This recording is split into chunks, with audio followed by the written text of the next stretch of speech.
Perfect.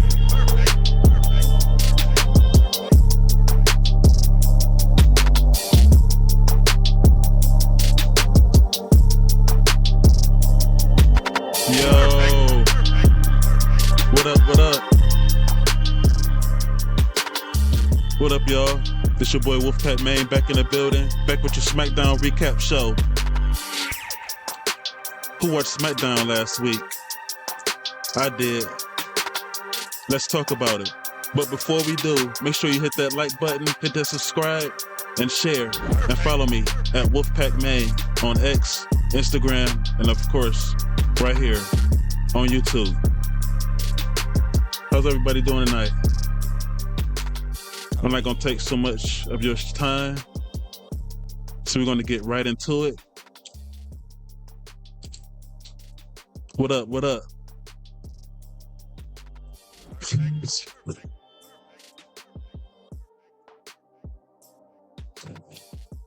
How's everybody doing today?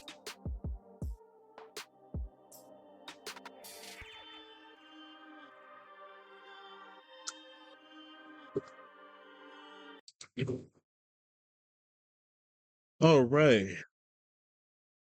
Let me get my notes out. Let's see here.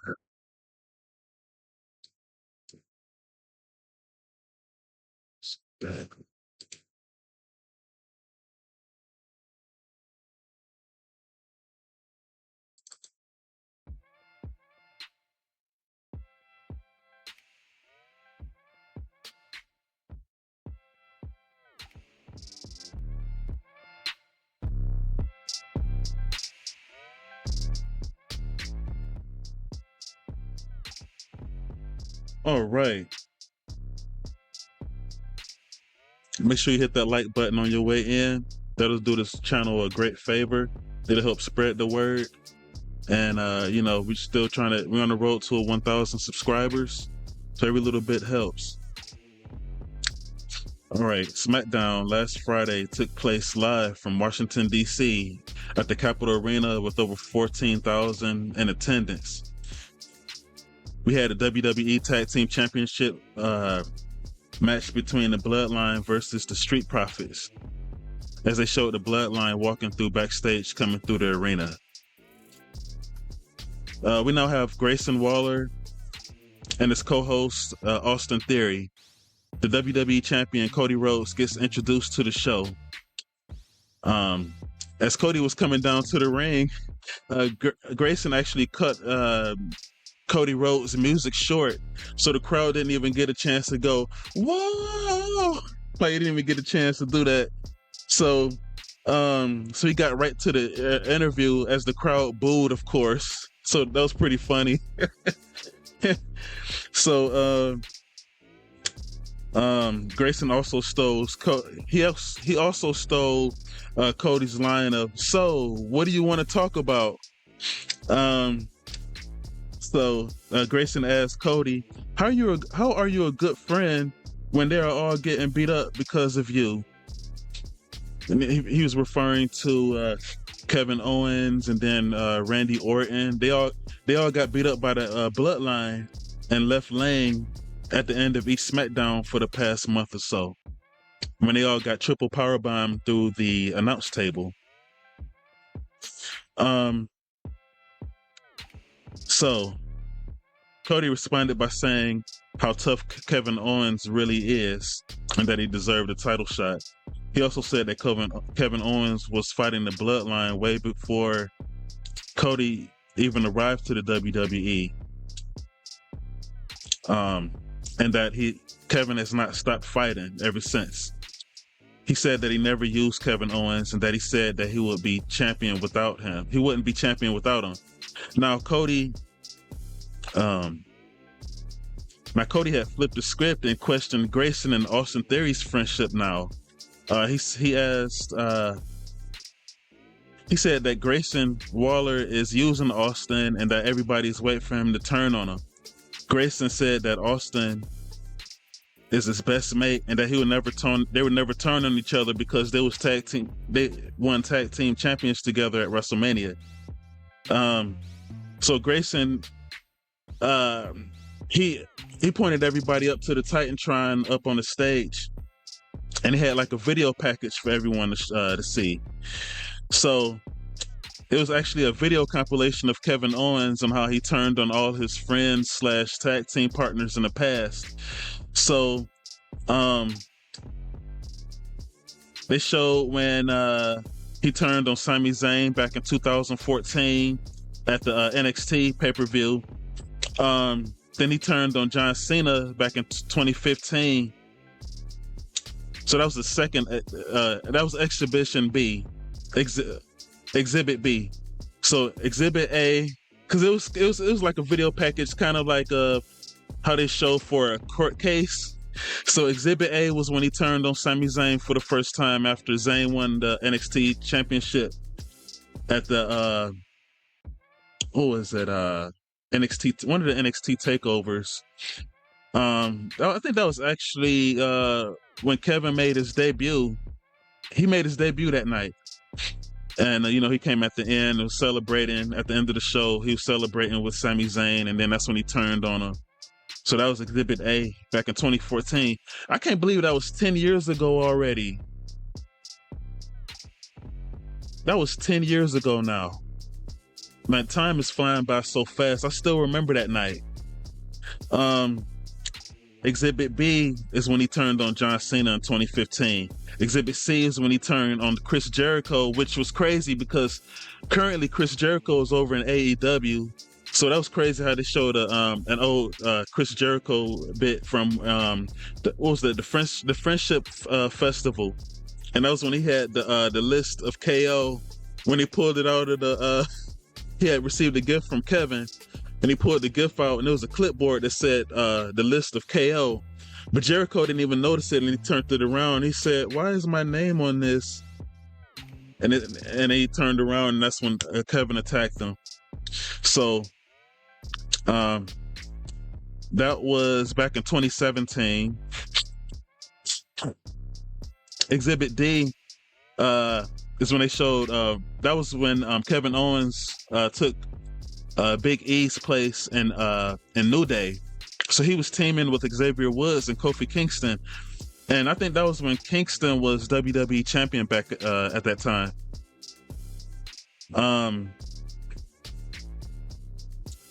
So that was when he turned on Kofi Kingston. I didn't get on my notes. I didn't get which date that was. I got look that up again. Then the next exhibit E. This was back during the Thunderdome era, back during the pandemic, when Kevin had turned on Sami Zayn again back in 2021. I can't really remember what for back then because Monday Night Raw and Smackdown, it was just really wasn't that fun to watch back then during the pandemic. I'm sorry. Like that Thunderdome with all the screens of people's faces on the videos and stuff. It was cool at first to see it because it was something you never really seen before, but you still had the fake crowd boos and the fake cheers, and it just didn't feel right. At least with AEW, because they were still new around that time. They had the wrestlers in the front row and the trainers and stuff to at least give us a crowd, give us some type of noise. But yeah, so that was back in 2021 when he had turned on Sami Zayn again. So it cuts back to the ring, and Grayson says that that doesn't look like a good friend to me. He's referring to Kevin Owens, because Kevin Owens did turn on a lot of people in the past. So all of a sudden you hear Kevin Owens' music play, and he comes out, and he makes his way to the ring. Kevin said that those things happened in the past, and that he apologized to Kofi Kingston, but everyone else had it coming. He said that him and Cody were tight, and ever since he arrived to the WWE, that the video was going to change. The video wasn't going to change anything.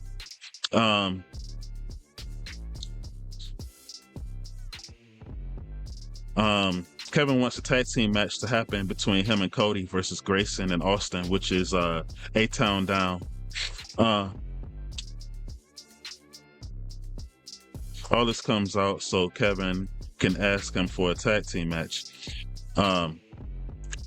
Nick Aldis comes out. Yeah, so Nick Aldis, the general manager, he comes out to the stage, and so Kevin asks, can he have a tag match between himself and Cody versus A-Town Down? So Aldis agrees and make it the main event for tonight. Then Kevin hilariously asked him, can he go and punch him in the face? Can he go into the ring and punch him in the face real fast? And so he comes to the ring and they fight. And I think Kevin accidentally hits Cody and knocks him down as A-Town Down runs out of the ring. So and then Kevin picks up one of the couches in the ring and throws it out the ring towards A-Town Down. But you could look at Cody's face, like as he was getting back up, like he looked pretty pissed off about getting hit by Kevin Owens. But he kind of cooled down a little bit because he realized it was an accident. So I think we go to commercial break, and when we come back, we get a little graphic saying that LA Knight is going to be facing Santos Escobar for the United States Championship. LA Knight's music is different now for some reason. Like I don't know what they did to it, but it's the same theme, but it's played differently. Like it sounds like a bootleg version of I don't know. I don't like it. I don't know why they keep messing up all the wrestlers' entrance music like that, man, because that's like part of them. Let me see here.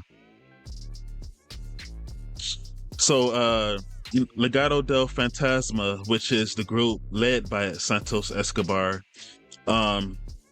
they accompany Santos to the ring. Before the match even started, Berto and Angel pulled LA Knight out of the ring and started attacking him. So it was like a two-on-one for at least a good 5 minutes or so. So they threw him against the steel steps and everything. So, LA Knight was holding onto his shoulder or his side. So, the referee saw what happened. So she threw both of them out. She ejected them. And so they start the match. The match begins. So, LA Knight is still trying to recover from the attack before the match even started. So he was getting beat up for a little bit, but he eventually started to get the upper hand and continuously banged Escobar's head against the announce table. And now he's begging for him to stop. But of course, he suckered him into a trick attack. Escobar does a double knees jump attack on the LA Knights onto his chest, like the Meteora, like Sasha Banks used to do when she was in WWE. Escobar does a frog splash for a near 3 count. Now remember, LA Knight is still injured from the match, from before the match even started, when he got ambushed from Berto and Angel.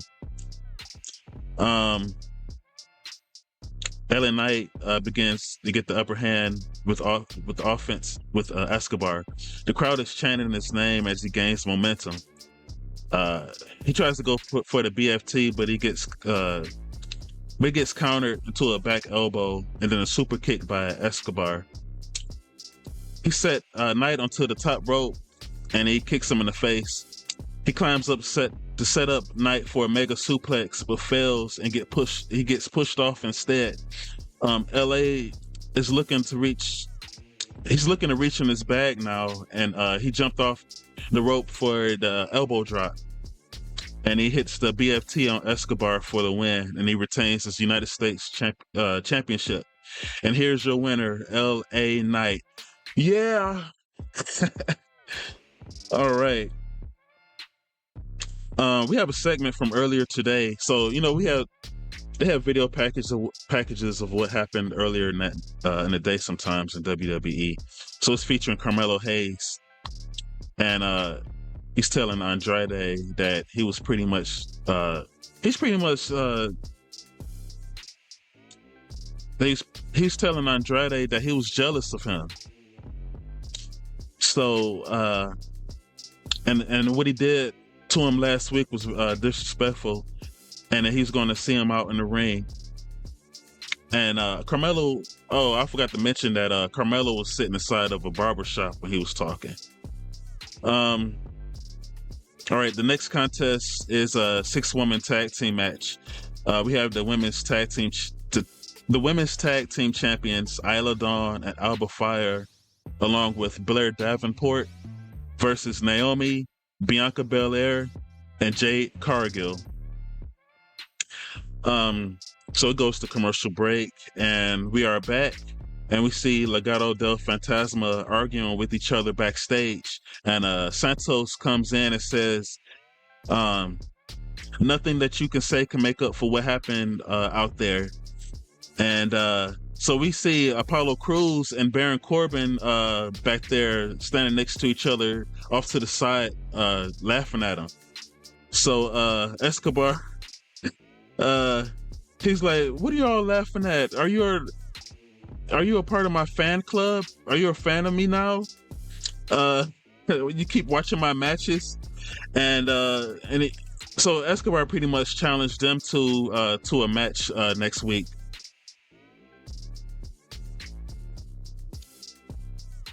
Next, the Storm has arrived. Jade Cargill makes her entrance. Naomi, and then Bianca Belair. The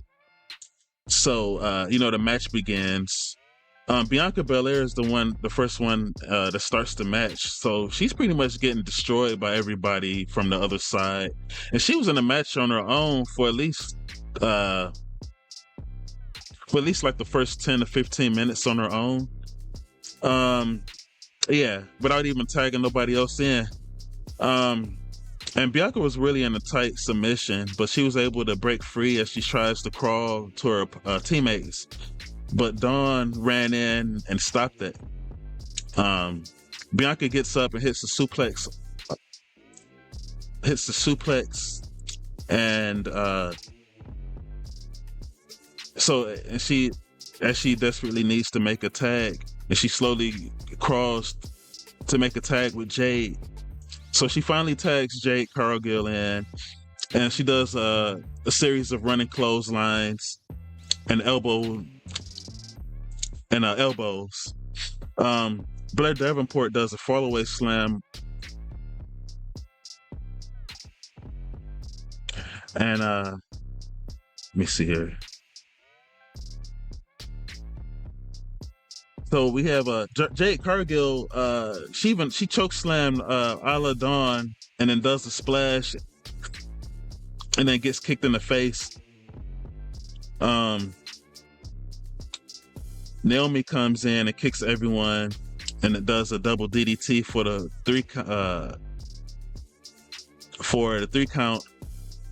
near 3 count. Jade Cargill gets double teamed outside outside of the ring as Bianca Belair jumps off the top rope for the spotty splash and takes down everyone. And so she jumps over the top rope and lands on everyone, and it goes to commercial break. And it's a good thing. It's a funny thing that WWE does now too, because like usually when somebody gets knocked out over the top rope and lands on outside the ring, it goes to commercial break. So we go to commercial break, but now they have it now when somebody does a running suicide dive or a dive through the ropes, they'll show an instant replay in slow motion. So like you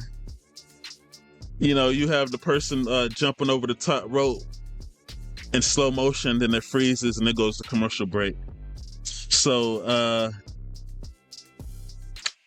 me see. So she's back in the ring after commercial break. Bianca gets distracted and almost gets the 3 count by a roll up by Blair Davenport, but she kicks out. Naomi comes in and kicks Blair in the face and does she gets tagged in. Naomi gets tagged in. She kicks Davenport in the face, and then she does the splitting moonsault off the top rope and lands on Davenport for the 3 count. And here are your winners: Bianca Belair, Jade Cargill, and Naomi. And it was a pretty good match. Y'all should go check it out. Next, we have Solo Sikoa addressing the OTC Roman Reigns. Next, we have a segment of a Bash at Berlin. And this is kind of like a history lesson. And the history of WWE being over in Germany for the first time, over in 1996 with Bret Hart. This segment was narrated by Natalia, who is the niece of Bret the Hitman Hart. She also mentioned that in 1996 that it was the first time Monday Night Raw was outside of the United States. In the main event, her uncles, the British Bulldog and Owen, fought each other for the European Championship. Bulldog won a championship, and she said that Mick Foley did a promo for the first time in German over there. They saluted the German fans at Berlin, and they announced that Bash at Berlin will be Saturday, August 31st. And be here. We will be doing Bash at Berlin live stream, watch along, starting at 1 o'clock Eastern PM, right here on my channel.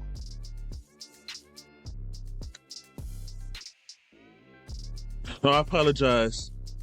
It was Bulldog and Bret Hart. They fought each other for the European Championship. I apologize. It wasn't Owen Hart. It was Bret Hart. All right. Next, the Bloodline make their way to the ring to defend their WWE Tag Team Championships. They all do their pose as they hold their belts up high above their heads in the air. So Solo Sikoa has the mic in his hand. He tells Washington, D.C. to acknowledge me, but the crowd boos him instead, of course. He says that your OTC is done. D-O-N-E. And he spelled it out. The crowd is chanting OTC. He said he's going to bring back the undisputed title back to his family, and I'm going to bring back the title to me.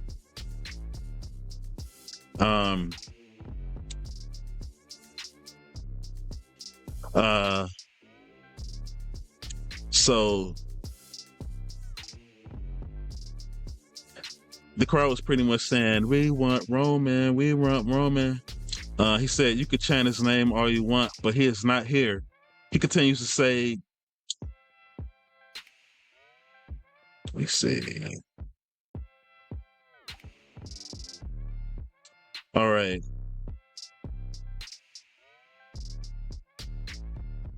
So he tells Jacob Fatu to step up, and Solo tells Jacob to give him the title.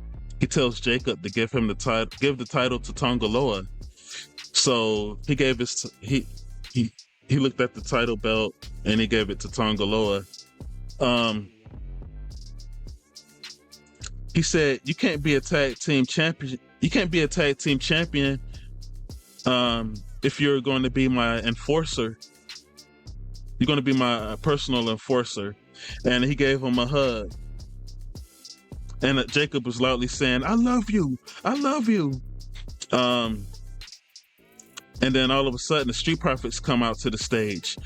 B-Fab, she's on the mic and says that y'all should put your family problems somewhere else because we have business to take care of. And the Street Profits said that we want the smoke. So yes, Jacob Fatu gets promoted to personal enforcer to the Tribal Chief Solo Sikoa. And he's still wearing that boot brace, by the way.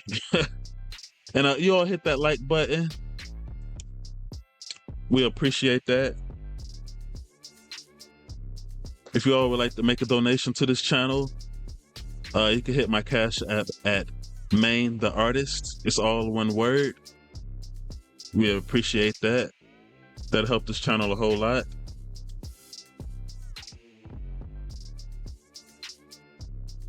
Next, we have another backstage segment with Byron Saxton and LA Knight. Saxton congratulates Knight on his victory by defending the United States title earlier in the night. LA Knight said he is home and that he lived there for 20 years up the road, and he lived in LA for 15, and that he is bi-coastal. He said that he would beat his opponent at Berlin. He also said that everywhere around the world is the same song and everybody's singing LA Knight, yeah. All right. The Bloodline defends their tag team titles against the Street Profits now.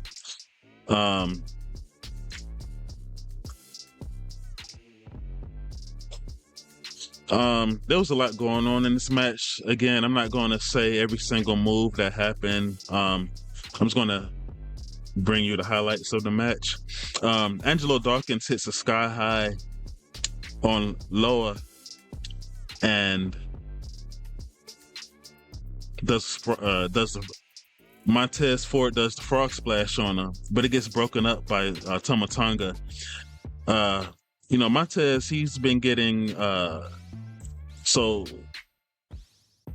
he's getting beat up later in the match.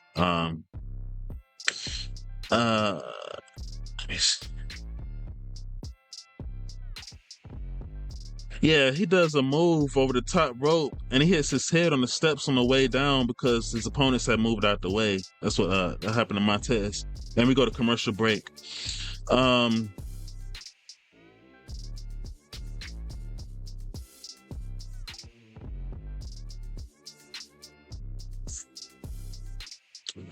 All right, so someone got hit by a DDT. I can't remember who it was, but Tonga Loa hits a hot tag, and Montez hits a hot tag for Angelo Dawkins, and he comes in with full speed and momentum.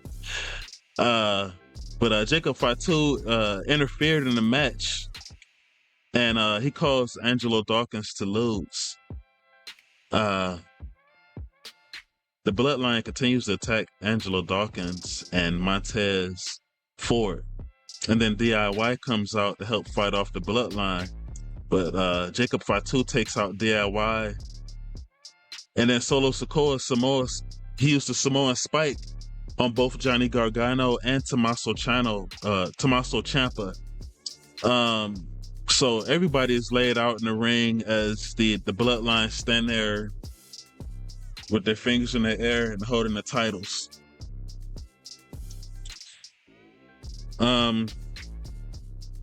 Next we have Cody Rhodes and Kevin Owens backstage. Kevin tells Cody that he is not the same person anymore, like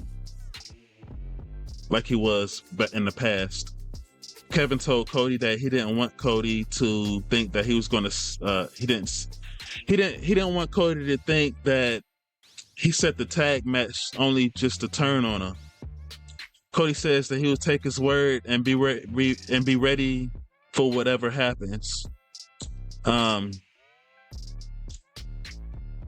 So he smiles and walks away as they get ready for their tag match later that night.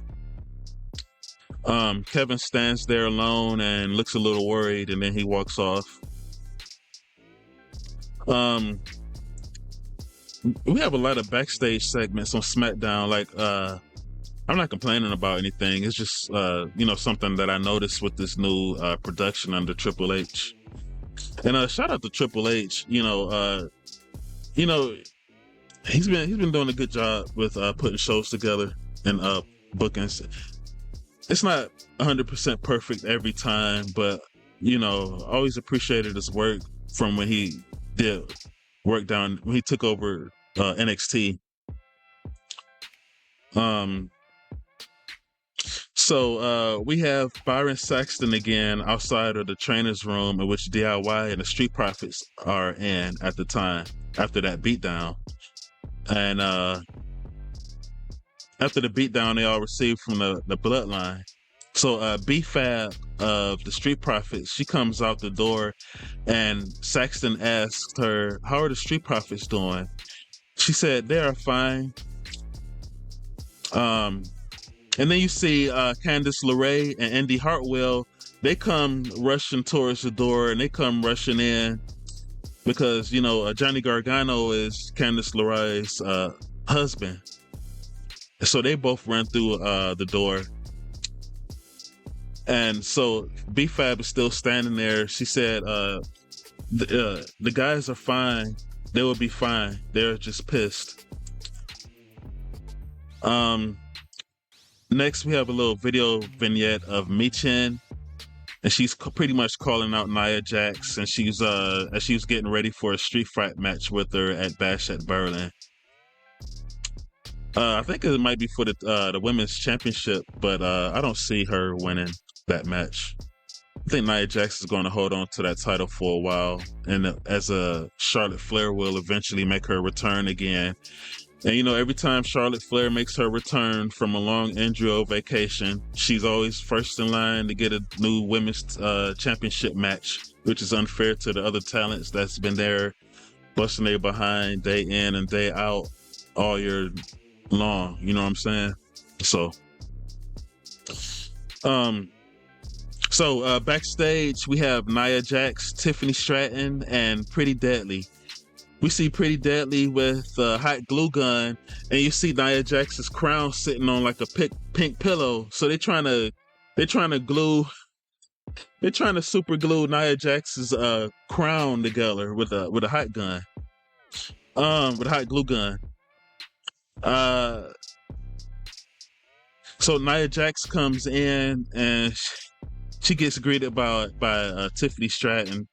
So Nia looks like she's not. Well, she says she's not in the mood. She's like, I'm not in the mood. So Tiffany said that what Michin did to you was disgusting. You just see her face. She's like, disgusting. Tiffany Stratton's hilarious, man. Like, she's funny, and she's just a good wrestler. So she's pretty good at doing this little comedy character. Then right now it's like Nia Jax's sidekick or something like that. So Nia said Michin had destroyed her celebration last week. That she was going to get her back, and she made a huge mistake by touching her crown. And if she thinks she's going to take her title and not any lifetime, you're not going to get the title in your lifetime.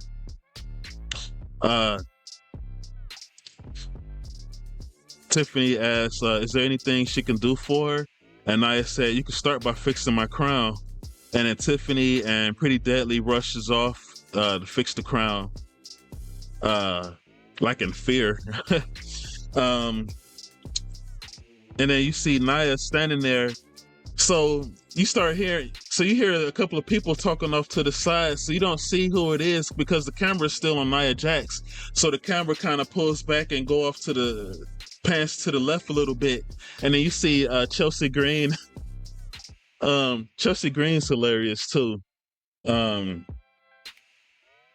you see Chelsea Green talking with Piper Niven. So they pretty much making fun of Nia Jax celebration, calling it they're standing there off to the side talking to each other, but they don't know that Nia Jax is standing there around the corner eavesdropping on them. So that was pretty funny right there. Chelsea Green and Piper Niven is making fun of Nia Jax's celebration by calling it a kid's birthday party, and that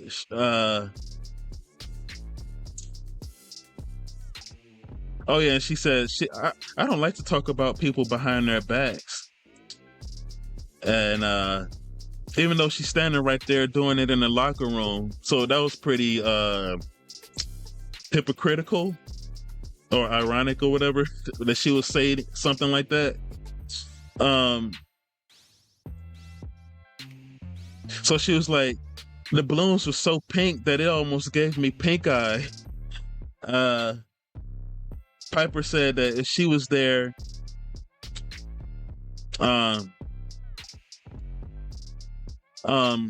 Michin would never even came to the ring with the Kindle stick in the first place, and that she pretty much insinuated. So she was pretty much insinuating that she's tougher than Nia Jax, because Piper Niven she's very big too. Like she's about the same size as Nia Jax, so she's pretty much like the enforcer of Chelsea Green. Chelsea says that Tiffany is going to stab Nia in that back, and that it's going to be funny once Tiffany cashes in on her after the street fight. So, Chelsea Green, she's actually on to something there. Like, why is Tiffany Stratton being so friendly with Nia Jax? Now, remember, Tiffany Stratton is the women's Money in the Bank briefcase winner, so she could cash in on the women's champion of her choice anytime she wants. And she's buddy-buddy with Nia Jax, she is the women's champion right now. So, Chelsea Green does have a point right there when she says that Tiffany Stratton will stab Nia Jax in the back.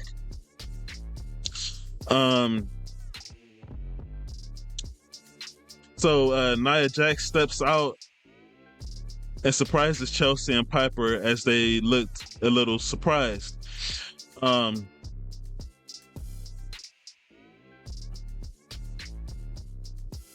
So Chelsea Green was like, she asked Nia, she's like, "Did you hear everything that we just said?" Oh man.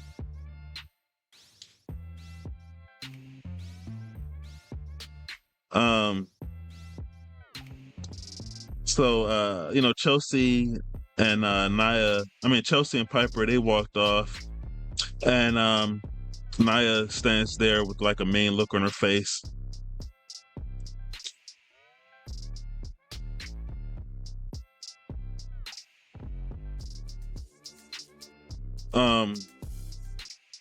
Chelsea asked Nia, did she hear everything? I think Nia acted like she didn't hear anything. I think she told him no.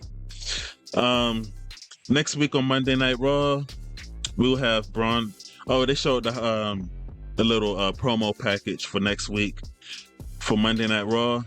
We'll have Braun Strowman take on Big Bronson Reed in a battle of the Behemoths.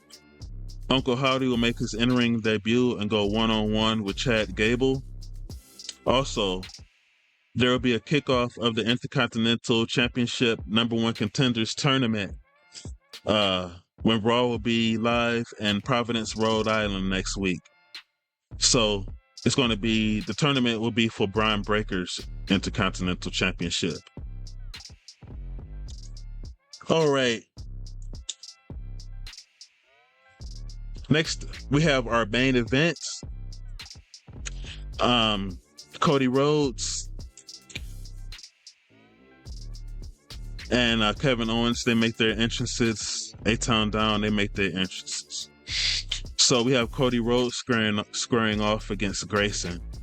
As I'm watching this match, it looks like we're going to have some friction going on with test of friendships between both teams right now. So we have a can they coexist type thing, but this time it's kind of different because it's not going to be only about Cody, seeing if Cody and Kevin Owens coexist, but also can Austin Theory and Grayson Waller coexist, like, because there's been some little friction between them as well. Kevin is paranoid that Cody is worried that Kevin is going to turn on him. Kevin is tagged in, but he is in trouble right now because he's starting to get beat up.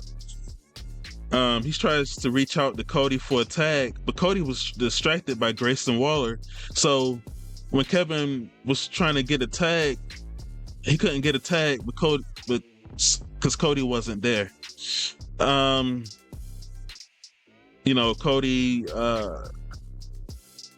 Because Cody got pulled off the apron by Theory. So we go to a commercial break. After that, as the match goes on, Kevin hits a frog splash on Grayson. He finally tags Cody in. Cody does it. He does a fury of punches. He does a couple of power slams. He does a power slam to Waller. Cody does a disaster kick as well. And Grayson goes outside of the ring. Cody tries to go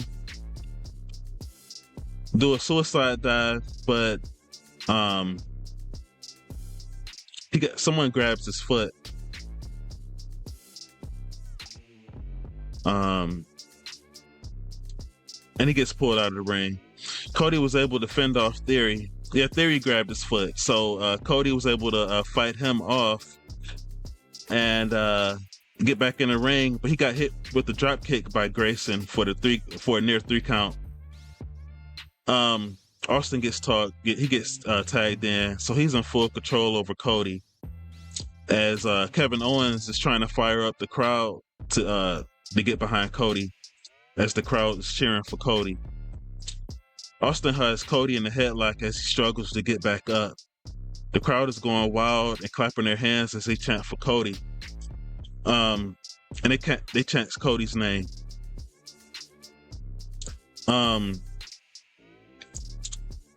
Austin goes for a back suplex on Cody, but he reverses it and runs off the rope to do the Cody cutter onto Austin Theory.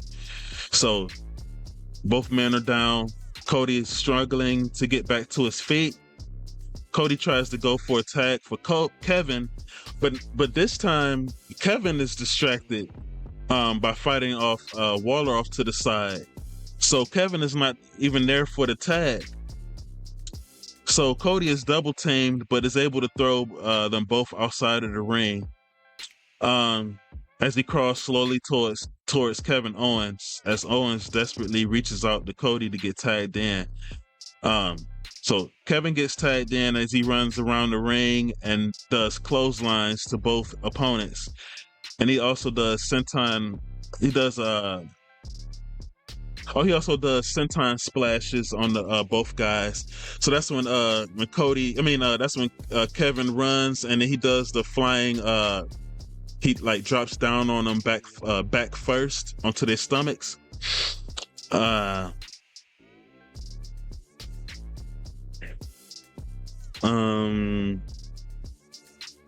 Okay. So Kevin gets on the apron and does a rolling senton attack onto Theory. Kevin gets in the ring and does a cannonball to Grayson Waller as he sits in the corner. Next, Kevin gets onto the top rope and does a swanton bomb onto Grayson, but Theory breaks it up. Cody hits the crossroads onto Theory. Grayson kicks Cody out of the ring with his back turned towards Owens. Owens goes for the stunner, but Grayson counters it and unfortunately runs into a super kick. Kevin grabs Grayson and then Irish rips him into the pop-up powerbomb and pins him 1, 2, 3. Kevin Owens with the win. And here are your winners. The team of the undisputed WWE champion, the American Nightmare, Cody Rhodes, and Kevin Owens. So again, as I mentioned earlier, this was another tag match in which two opponents that will face each other in the next pay-per-view get placed in a tag team match to see if they can coexist.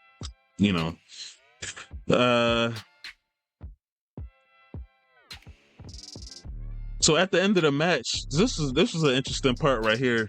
So at the end of the match, we have Cody and Kevin Owens looking at Waller, A-Town down, as they exit the ring. And so now we have Cody has his back turned towards Kevin Owens. You have Cody standing here, and then Owens standing back here, like behind him.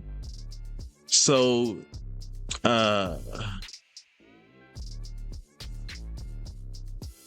And Kevin is also standing behind Cody with Cody's belt in his hand. As he's standing there looking at it. So Cody is still facing A-Town down. And you see Kevin Owens standing behind him with the belt in his hand. So he looks at Cody. So all of a sudden, Kevin Owens start walking fast towards Kevin Owens with the belt, like he was gonna hit Cody from in the back of the head with the belt. But instead, as he continues to walk, he gives the belt to Cody. He pushes it to Cody's chest, and then he goes towards the rope and continues to taunt A-Town down, is kicking the ropes. And, we're gonna get you. We beat you and stuff like that. So when Cody was standing there with the belt in his hand, looking confused and looking at Kevin Owens, because he realized that he thought maybe that he was going to get attacked from behind by Owens. So it looked like Kevin had teased the audience that he was going to hit Cody in the back of the head with the belt. So Cody kind of loosens up a little bit, and they both celebrate together in the ring as SmackDown goes off the air. So there's your SmackDown recap. So we got the stories building up for Bash at Berlin. So that's what's going on now. We had no Roman Reigns on the show. So he might come back next week. I'm not sure, but what can he do? What can Roman Reigns do right now? He's all alone. He has nobody. Like, he can't do anything against the new Bloodline on his own. So this show was pretty good, So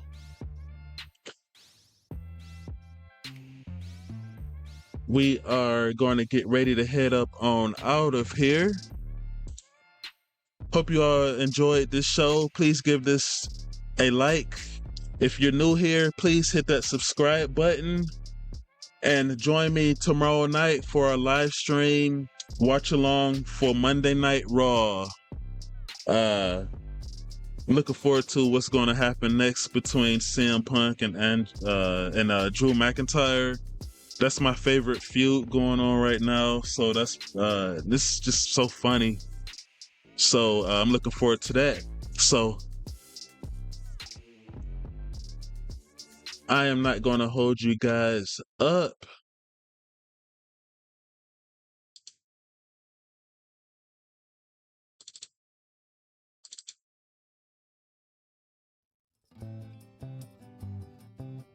Again, hit that like button, hit that subscribe, and you all enjoy the rest of your evening. This your boy, everyone's favorite werewolf, Wolfpac Maine. Follow me at Wolfpac Maine on Instagram, X, and right here on YouTube. You all have a good one, and I'll catch you all tomorrow night. Wolfpac Maine out. Wolfpac for life. Detroit, what? Detroit, stand up. We out of here.